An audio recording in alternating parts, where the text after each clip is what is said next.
નમસ્કાર મિત્રો, વિડીયોમાં તમારું સ્વાગત છે। હમણાં મિત્રો પાટણ જિલ્લાના ચાણસ્મા તાલુકામાં આવેલા જીલિયા ગામ ખાતે બે જૂથો વચ્ચે ભયંકર ગેંગવોરની ઘટના સામે આવી હતી, જે આખા ગુજરાતમાં હાલ ચર્ચાનો વિષય બન્યો છે। ત્યારે પોલીસે વામૈયા ગેંગ સામે કડક કાર્યવાહી કર્યા બાદ હવે મસ્તાની ગેંગ સામે પણ એક્શન લીધું હતું।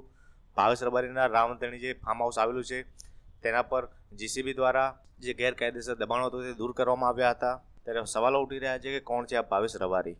ભાવેશ રબારીને ભાવેશ જીલિયા તરીકે ઓળખવામાં આવે છે, જે મસ્તાની ગેંગના પ્રમુખ છે, જે જીલિયા ગામના રહેવાસી છે અને રામાધણી ફાર્મ હાઉસના માલિક છે।